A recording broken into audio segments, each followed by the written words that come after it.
O mga kababayan, grabe ito, grabe ito. May napili na pong Vice President, mga kababayan, si VP Inday Sara Duterte. Oh, at anya, ang Vice Presidenteng ito ay inatasan na niya na siyang maghahabol dito sa mga kurakot at mga nambabalahura sa gobyernong ito, mga kababayan, pag-upo nila. Oh, yan daw ang Vice Presidente niya na nakausap na niya, ni-recruit na niya. Sino ito? Panoorin niya po. Question po ito, madalas itanong ito. Meron na po ba kayong napupuso ang Vice President? Ayan, I love it. And you told me, señorita. Sino yan ang aming Vice President? Kasi wala naman yan sa listahan.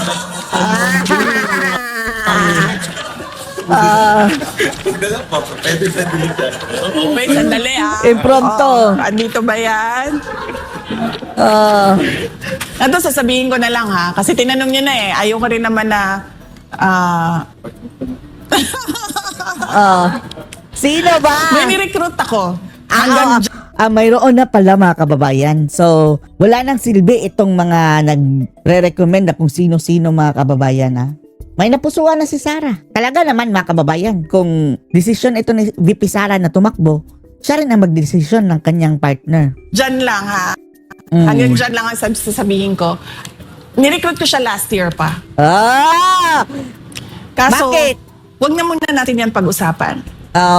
Protektahan natin yung tao Dahil sisiraan hanggang sa makapag-desisyon siya kung anong gagawin niya sa karera niya. Meaning, mga kababayan, hindi pa napa-oo. O kung napa-oo pa, hindi pa fix, mga kababayan. So, wala na dyan si Robin Padilla. Dahil ang sabi ni Robin Padilla kung uutusan siya ni Tatay Digong. Tapos hindi pa alam ni Tatay Digong, Sino kaya yan, Inday? Maganda yan.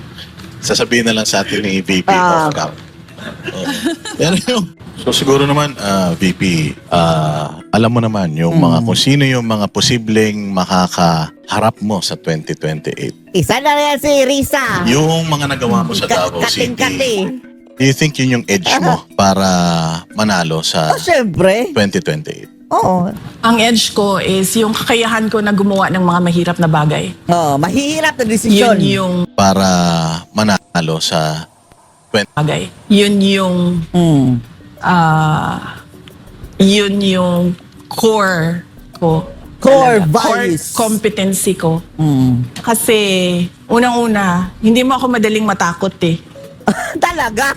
Tatay ko nga, si President Duterte, pero hindi na natatakot sa kanya Hindi mo ako Hindi mo ko kaya takutin. madaling mapasunod. Hindi mo ako Hindi mo madalas ka-auto. tulad yan, magsasama kayong lahat dyan, tapos ako mag-isa dito.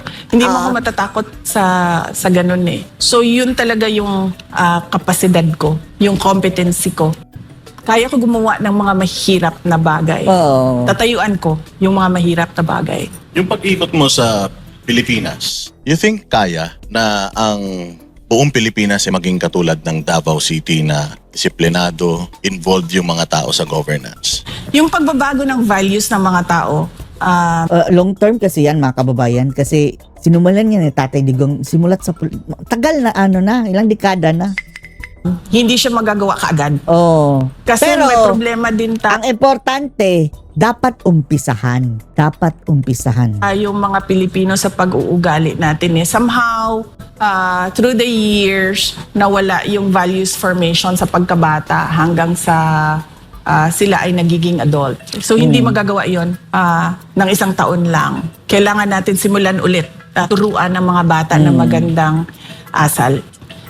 Noong nakaraang taon, nagtanong-tanong na rin ako sa mga experts, kumbaga sa iba't ibang sektor, sa iba't ibang industriya. Tinatanong ko sila, sitwasyon natin ngayon, nakikita niyo naman, sitwasyon natin ng bayan ngayon. Sabi ko, kaya ba natin baliktarin? Sabi nila, kaya yan, basta lang matapang yung mag-implement. At pangalawa, yung Hindi katulad tightening ngayon. of the belt Hindi ba?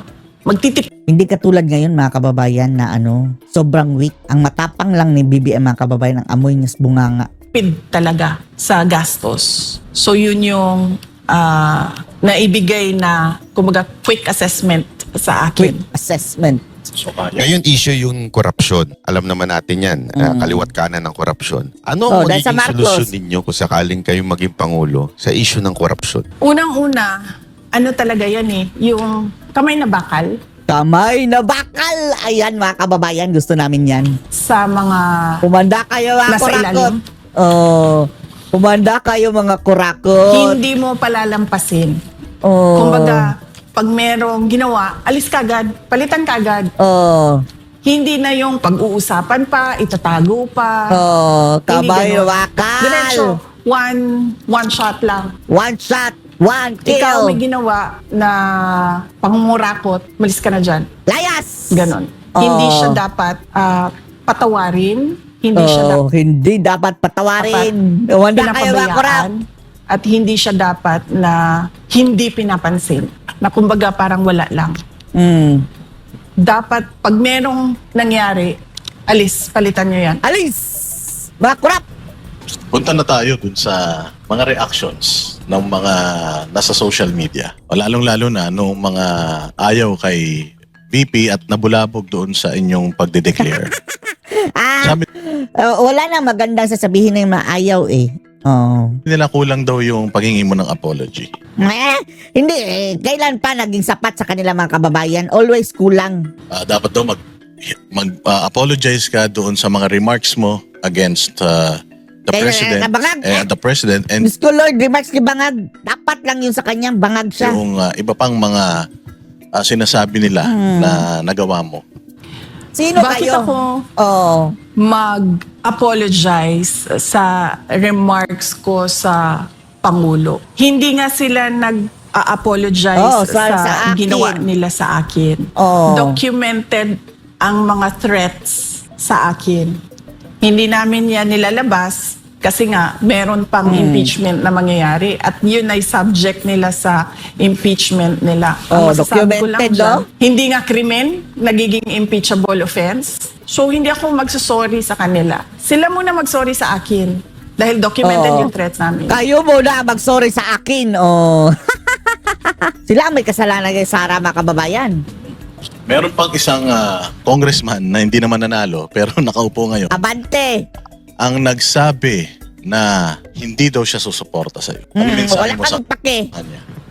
Hindi ko rin naman siya sinuportahan nung siya ay tumakbo eh. So, it's a tie. Appear It's a tayo. Tie. Nauna na akong hindi sumuporta sa kanya. And yung sa sinasabi naman nila na personal interest lang daw yan. Ambition without accountability. Hindi ko maintindihan ano ba sinasabi nila na walang accountability. May 4 sila na impeachment complaints. 'Di ba? Araw-araw nila tinetreaten na iimbestigahan, magta-trial, i-impeach. So hindi ko alam saan doon ang Magamit ng mga makakaliwa. NPA. walang accountability. Nung meron namang nag-file ng impeachment complaint, ano ba sinabi namin? We are prepared to answer it during trial. Ma'am, nung amin pong itong vinlog, ang kadalasang comment ng tao, mag-ingat si VP. Kasi alam naman natin, ngayon na talaga nag-finalize na kayo ng decision nyo, sure, sa tingin ng mga Pilipino, sobrang laki ng chance yung manalo. So, dalawa lang yan. It's either i-impeach kayo para hindi na kayo makatakbo or may gawing masama sa Ay, inyo. Diyos ko, wag naman sana, Lord. Hindi po ba kayo natatakot na sa pagsalita nyong ito ay malalagay sa alanganin ng inyong buhay? Hindi na ako takot kasi kasama na yun sa decision ko na posibleng gagawin sa akin. In fact, sinabi na nga sa akin noon na meron naman talagang plano na mga ganon. Lalo? So, hindi na ako takot kasi Mayroong plano ipapatay siya mga na kababayan. yun, kumbaga, kalakip na yon sa desisyon na ginawa ko. Hindi siya pwedeng mahiwalay doon sa desisyon ko eh. So, hindi pwedeng nag-decide ako tatakbong president, pero matatakot akong patayin ako. Hala, Hindi no? na. So kinalimutan ko na yon, wala na Oh, yan. hindi siya natatakot. Yung pagka panalo naman, Diyos na ang sasagot nun. Kasi nga sabi ng Diyos, diba? Magplano man ang tao, pero ako pa rin ang masusunod. So, Nagplano ako, natatakbo akong Pangulo, sinunod ko kung ano yung hinihingi ng taong bayan. Diyos na ang bahala kung ano yung Diyos na mangyayari ang sa bahala. susunod. Alam ni VP Sara, no? Pero ba? papatay sa kanya. May bagay na maging VP si VP. Bagay si Pastor. Maging VP. Actually. Pero VP, hingan namin kayo ng mensahe para sa mga kababayan natin na nawawalan na ng pag-asa, saturated na, napapagod na political, tsaka pagod na rin sa mga nararanasang paghihirap dito sa ating bayang Pilipinas. Sa mga kababayan natin na Hold on lang, 2028. dumadaan sa hirap, kung ano man yon, sa personal man, sa trabaho man, o yung hirap ninyo sa politika o sa mga dinadaanan ng bayan natin, magtiwala kayo sa Diyos. Lagi kayong magdasal na bigyan kayo ng lakas at ng kaalaman, strength and wisdom, at bigyan kayo ng grace na tanggapin kung ano yung nangyayari sa buhay ninyo. At pag merong nangyari na hindi maganda sa buhay ninyo, isipin nyo na lang Trials. na mas matindi yung nangyari. Mas matindi yung nangyari sa buhay ko. So Hindi basta-basta mga kababayan itong pinagdaanan ni VP Inday. Mas malala pa ang pinagdaanan ni VP Inday mga kababayan sa pinagdaanan ni Tatay Digong. Dahil si Tatay Digong 6 years na sa binakbakan mga kababayan. Si VP Sara 6 years sa pagiging Vice President, binakbakan. Hanggang magiging presidente yan, babakbakan yan mga kababayan. Hindi titigil ang mga animal. Yan ang katapusan ninyo. Kasi merong isang tao na Kaya napasabi si Corina na kasing tibay daw ng yung mga paa. Mayroon silang mga kababayan segment na matibay ang paa. Kasing tibay daw ng paa ni VP Sara dahil hanggang ngayon hindi napapatumba. mas matindi pa Corina, ang dinaanan. Pero hindi Susuko. mag-give up. Alam naman po natin, bansa natin ngayon is polarized na masyado. At isang ang hesitant ng iba na parang baka pag nanalo kayo, maggagantihan lang. Talaga may mananagot. Kayo po ba isang magiging presidente na mag-unify sa ating bansa? Kaunti lang naman yan sila. Supilin. Magiging vengeful. Wala kasi sa ugali ko yung pagiging vindictive at Pero dapat panagutin mo, VP Inday. tawag dyan. Yung gumaganti. Kung makikita nyo sa governance ko, Gusto namin gumanti ka. noong ako ay mayor ng Davao City, tumanggap din, nung kampanya, tumanggap din ako ng sobrang katakot-takot na banat mula sa Kalaban. Pero iba itong ginagawa sa iyo eh. naging katunggali ko at the time bilang mayor candidate. Pero nung ako ay umupo, tapos na yung lahat ng nangyari nila, ng banat nila sa kampanya, lahat ng sinabi nila, wala na yon. Tapos kung maalala nyo, nung ako ay mayor, hindi ako gusto ng mga tao na nakapalibot kay dating Pangulong Rodrigo Duterte. Hindi naman natin tinatago iyan. 'Di ba? Nahirapan nga ako magpa-approve ng city administrator ko noon kasi kinokontra talaga nila ako. Pero Dahil marami ang gustong mga kababayan ay na umalit kay Tatay Digong. Dati. Dahil bata pa kasi si Sara. Feeling nila hindi marunong mga kababayan. hindi ko naman sila binalikan. Ang dami. Pero iba kasi, kung ganyan lang mga kababayan at minarites ka lang, tapos ayaw lang sa'yo, hindi yan babalikan. Pero eto talagang ginawa nila bangag. Hindi marites ito mga kababayan. Inatake na talaga ng todo. So, hindi dapat palampasin. VP Sara. Nilang pahirap na ginawa sa akin. Pero pinabayaan ko lang na para bang, sige, yan yung gusto nyong gawin, gawin nyo lang. So, wala sa history ko sa history ng trabaho ko ang gumaganti. Kung nakita nyo sa Office of the Vice President, pag upo ko dyan, karamihan dyan ay Lenny. mga appointees ni Vice President Leni Robredo. Oh. Pero hindi ko sila pinaalis. Hindi ko sila sinabihan na papalitan namin kayo ng mga tao namin na pwede naman namin gawin dahil yung mga hindi permanent positions ay wala naman security of tenure yon. So sinabi ko, pabayaan niyo sila. Kung gusto nilang tumuloy, welcome sila na magtrabaho sa Office of the Vice President. Kung ayaw na nila, dahil ayaw nila ako, then welcome din silang mag-resign. Lumayas. So wala kaming pinaalis dyan. Noong ako ay umupo, wala akong, hindi ko siniraan si dating Vice President Leni Robredo sa mga ginawa niya. Oh, hindi na kailangan dahil siya na mismo ang parang sira sa kanyang kababayan parang sira na gumagawa ng kasyungahan sa kanyang sarili. Adukin. Bilang Vice President. In fact, gusto nga sana namin yung mga legacy ng mga nakaraan ng mga Vice President ay malaman ng mga tao kung ano yung mga accomplishments nila at mga ginawa nila. Wala sa ugali ko yon sa pagtatrabaho. Pero ito lang ang sasabihin ko. Oh, ayan na! Hindi pwede na walang managot. Oh, yan. Oh. Yung nire-recruit ko na Kung may Vice ginawa, President, siya halaka. Ito na ang nire-recruit niya ng Vice President. ang magpapanagot sa mga gumawa ng mali sa bayan. Para ako, Oh, hala, may parang makilala na natin yan, mga kababayan. Sino dapat marunong mga kababayan sa batas, di ba? katutok ako sa trabaho ng presidente. Oo. Naging pala ko doon Mukhang may clue tayo Ala ka. Oo, mukhang alam ko na. Pero alam mo ko, naniniwala ako na mananalo si VP bilang presidente.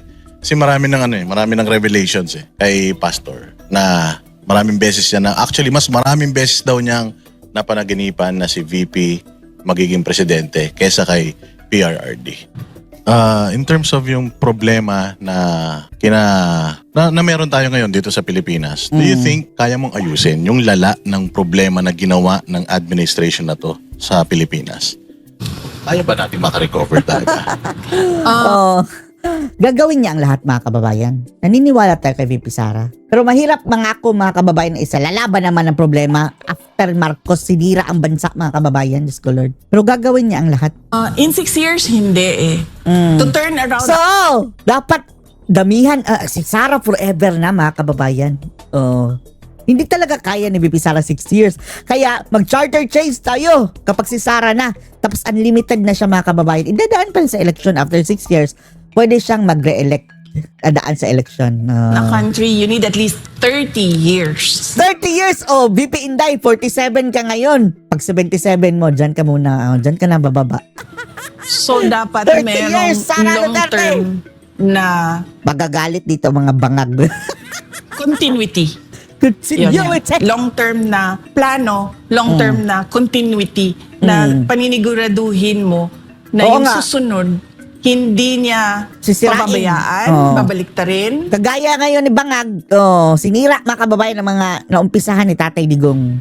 O ibabasura yung nagawa nung nauna. Una-una. Kasi yun yung sikreto ng pag-unlad Kasi kulang ang 6 years para ayusin ang isang bansa. Kaya nga, mga kababayan, kapag mayroon na tayong napiling swak na pang long term, mga kababayan, yan na, gawin nating diktador si VP Inday. Para magalit sila. Minimum of 30 years. Siguro kung parang walang tulugan, wala ng 25 years.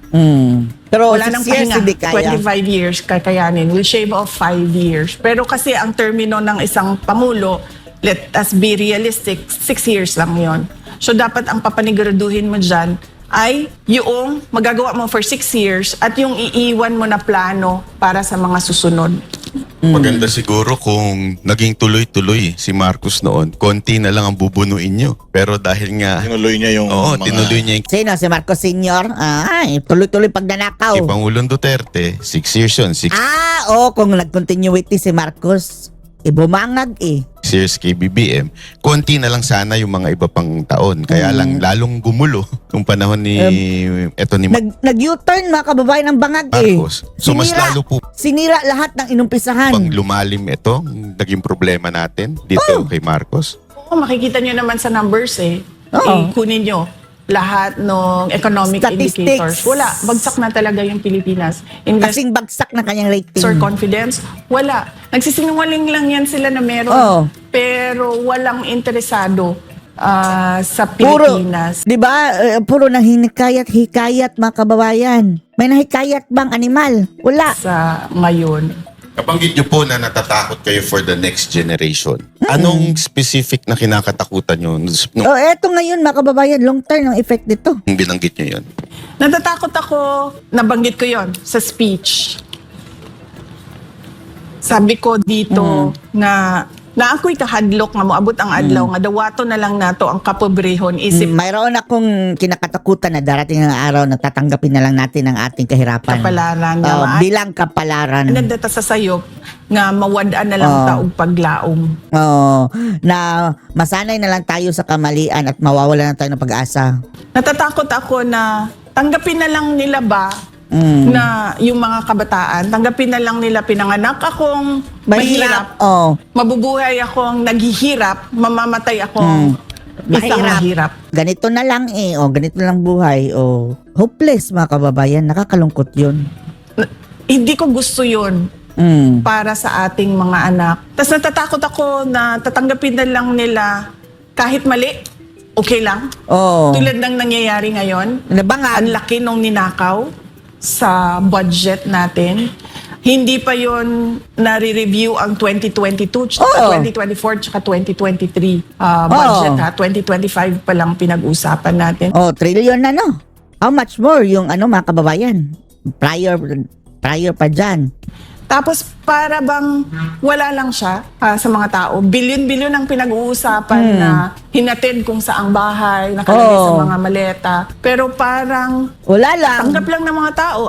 Nagagalit kami. Kaso lang, wala talaga, hopeless mga kababayan dahil ang bangag mga kababayan hawak lahat. Ganun talaga Tapos natatakot ako na mawalan na ba sila ng hope Nawala na talaga. yung mga tao. Tapos magkanya-kanya na tayo. There'll be lawlessness, indifference. Natatakot ako na ganun yung Pero yung pagka-hopeless namin, VP Inday, is ngayon lang yan Pagdating sa 2028, hopeful kami sa'yo. future generation of Filipinos. Ayoko na lang magbanggit ikumpara sa ibang bansa. Pero merong mga bansa, kung makikita ninyo, na wala talaga. Criminal organizations ang nagpapatakbo ng kanilang bansa. Sobrang lakas ng Narco state na. krimen na ang mga trabaho ng mga tao ay bilang isang kriminal, mga matitinong tao umaalis na lang sa kanilang bansa. Ganon. Ayoko makita na ganon yung mangyari sa Pilipinas. Baka ganyan na. Sooner or later, ganyan na. Kung si Bangag, magdidiktador si Bangag mga kababayan, magiging ganyan tayo. Political. Yung sinabi mong walang second passport, walang matatakbuhan. Paki-explain further yun. Pansinin nyo, sa mga mayayaman, di ba sila, napakadali sa kanila na bumili ng bahay sa iba't ibang bansa. Kahit yung mga Si mga kababayan daw si Marcos, andun na, may bahay na, villa na sa Spain. congressman, madami, mga congressman, madami dyan, may bahay sa ibang bansa. lugar. Tapos, yung mga kamag-anak nila o yung mga immediate families nila, may second nationality, dual citizens. Diba? Hawak nila pasaporte ng Pilipinas, hawak nila pasaporte ng ibang bansa. Huwag na tayo magbanggit kung ano. Kasi US, Amerika. sikat yung bansa. Diba? Tapos, napakadali ba sa kanila na pag magkagulo na tayo dito, lalayas. pupunta lang sila doon, sa ibang bansa, doon sa bahay nila, kasi may residency yung anak, yung asawa, yung kapatid, yung pamangkin. Meron akong townhouse dito sa bansa na ito. May villa ako doon sa bansa na doon. Oo nga. Napakadali para Tapos, sa... yan pa yung mga tao ngayon ha na tapang-tapangan mga kababayan, gustong gera, gustong gulo, gustong nakawan ang bansa, gustong malugbok ang Pilipinas. Wala silang paki dahil mayroon silang backup mga kababayan.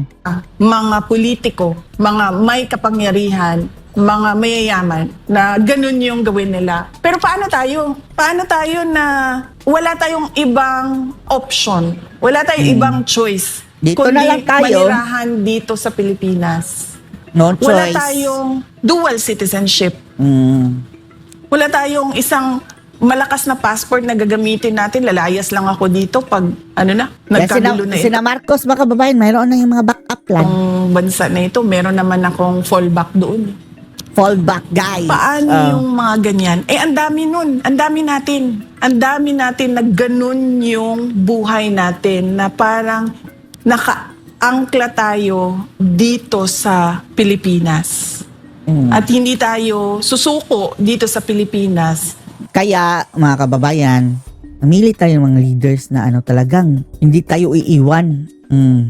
Kahit man magkagulo na. So paano tayo? 'Di ba? Dapat bigyan natin ng pag-asa yung mga walang ibang option kundi ang manirahan sa Pilipinas. Maraming nagsasabi na yung mga Pilipino daw politically saturated na and sawang-sawa na sila makarinig ng pangako. So, ang tanong nila is, bakit kailangan pa kaming maniwala sa'yo? Wala naman siyang pinapangako eh. Tayo ang may gusto kay VP Sara mga kababayan. Dahil gusto natin ang kanyang pamamahala, the way siya ng good governance. Makikita naman natin yan, di ba? Pinipresenta ko yung sarili ko bilang isa sa mga kandidato ng pagkapangulo ng Pilipinas. Ang pinanghahawakan ko, yung mga nagawa ko sa Davao City. Noong ako ay mayor ng Davao City, sinabi ko sa sarili ko na dapat sa pag-alis ko dito Wala na utang. sa posisyon ko bilang mayor, mas maganda yung Davao City kesa paano siya iniwan noong sinundan ko na mayor. Ang tatay niya, Ganun. wala na utang. Ubos ang rebelde mga kababayan. Yan talaga. Yung isang barangay na puro rebelde, wala na. Zero rebel na mga kababayan. Lahat sumuko. And then, umunlad na ang lugar mga kababayan. Nun yung mindset ko noon. Dapat pag-alis ko, Dahil wala na wala na mga rebelde. Maging si Tatay Digong, hindi yan nagawa mga kababayan ha. Dahil kaibigan niya yung ilang mga rebelde mga kababayan, hindi niya mapaalis-alis. Pero si VP Inday, napasurrender ang mga rebelde. mas gumanda yung Davao. Pag-alis ko, natapos namin yung problema sa insurgency. Na-declare natapos, kami na insurgency free. free Yan! Davao City. Oh. At hindi nangyari yun ha. Never. Ilang dekada Oh. sa Davao City. 1980s, 1990s, early 2000, always kilala ang Davao City, Paquibato District namin na Buong barangay, tingnan nyo sa YouTube mga kababayan, ang mga rebelde sa Paquibato District. 'Di ba? Mayroon silang harap-harapan mga kababayan. Mayroong formation, dadala ng baril doon mismo sa barangay hall. Show of force dati. Pero ngayon wala na 'yan. Thank you kay VP Sara. Kaya takot na takot yung mga ngayon mga kababayan, mga rebelde dahil baka mangyayaring mauubos din sila kapag si Sara na. stronghold ng mga NPA. Pero nung ako ay bumaba bilang mayor, insurgency free, binayaran ko yung utang. Wala na Hindi ko utang. sinasabi na kaya kong bayaran yung utang Utang na ng Pilipinas. ginawa ni BBM. Pero meron akong pagpaplano kung paano balansehin yung utang tsaka yung income noong syudad. So pinanigurado ko na pagkatapos ng termino ko, mababayaran na lahat. Wala nang utang. Wala nang mamanahin na utang yung susunod na mayor. Pinanigurado ko na 8th richest city ang Davao City bago ako See? umalis. Number 8, tinalo ang ibang lugar sa Metro Manila. 4 kami sa competitiveness sa buong bansa. Hindi madali yun ha. Dahil nasa Mindanao kami. Usually kapag tumitingin ang mga negosyante, pa sa Mindanao, parang wag dyan kasi unstable yung lugar na yan. Pero number 4 kami sa competitiveness. At marami kaming iniwan na mga legacy projects Oh, sa Davao legacy. City bago ako umalis. Pinanghahawakan ko yun. Yung ginagawa namin sa Office of the Vice President, hindi pa tapos. Kasi hanggang 2028, hanggang 2028 ba ako? Mai-impeach ako. Hindi ka na mai-impeach. Kasi Hindi kami papayag, ma'am. Oh, hanggang hindi kami 2028 pa kami. makikipagpatayan tayo mga kababayan kung mangyaring mai-impeach si VP Sara. Hindi natin paaabutin sa botohan. So hindi pa siya tapos pero pinanghahawakan ko yun. Taon-taon nagbibigay kami ng report sa taong bayan kung ano yung accomplishments na namin. Yung sinabi namin 1 milyong puno, nagawa namin. Sabi namin 6 na taon, 1 milyong puno, nagawa namin in 2.5 years. Oh, 2.5 years, So marami no? pa kaming gagawin hanggang 2028. Yung ginawa ko sa DepEd, hindi madali yun ha, mabilisan yon kasi napakalaki ng problema ng basic education natin sa Pilipinas at hindi siya pwedeng mabagal yung galaw mo. Kaya yung ginawa namin in 6 years, ito yung targets. Para pagkatapos ng term ng Pangulo, nagawa na ito, natapos na ito. So hindi madali yun. Yun yung mga pinanghahawakan ko na pinipresenta ko, yung kakayahan ko na gawin ang mga mahihirap na bagay. Yun yung ipinipresenta ko sa taong bayan. Hindi ako... Yan mayroon ng mga resulta mga kababayan. Si Lenny nga sa Naga, nagawa na ba yan mga kababayan? Hirapan nga siya sa illegal na droga pa lang. Umiiyak na si Lenny dahil parang hindi na daw niya kaya. Ako namimilit na sa kanila. Basta ang ginawa ko, isa ako sa nagpapapili bilang Pangulo. Actually, ma'am, nakita nga po namin, galing lang po kami sa Davao. At talagang nakita namin na parang pangit man pakinggan, pero parang Singapore sa ganda ang Davao City ngayon. Sa sobrang dami nyo nga pong nagawa doon, may nangaangkin pa nung bridge nyo dahil wala na siya napagawa. At isa pang dahilan pala kaya galit na galit din ng mga NPA na congressman sa inyo dahil dun sa ginawa niyo insurgents sa pinatanggal niyo talaga lahat totally. Pag kayo po ba naging Pangulo, isa ho ba yan sa plano ninyo? Priority ninyo na... Ayan na mga kababayan. Ito na gusto natin. Mawala na talaga sa Pilipinas yung ganyan? Oo, kailangan na natin Aroy! In fact, malapit na yun matapos. Si Bangag lang mga kababayan, binigyan ng dextrose ang naghihingalong NPA. Bumaba si dating Pangulong Duterte. Ang kailangan na lang gawin nung sumunod ay ituloy niya yung mga plano kontra NPA? insurgency. Kailangan natin tapusin na yan para yung ating Armed Forces of the Philippines, matutukan nila yung iba pang mga prioridad ng ating bansa. Pero ngayon, kung napansin nyo, ay, nagsisimula ng lumakas yung, ano man tawag yan, rebel groups sa iba't ibang lugar ng Pilipinas. Andyan na nga sa Kongreso at Senado. So siguro naman, VP, alam mo naman kung sino yung mga posibleng makakaharap mo sa 2028. So again, VP, salamat po sa inyong pagpaunlak sa aming imbitasyon and it's a great honor and opportunity na alam namin hindi kayo nagpapa-interview pero nagtiwala kayo sa Vox Populi and sa Swerte Banateros. nyo, Banat Bay, So thank you ha? very much, madam. And good luck po sa inyong pagtakbo bilang presidente sa 2028. Salamat po, ma'am. At sana... Thank you. Anong masasabi niyo dito mga kababayan? Grabe ito. Post your comments below.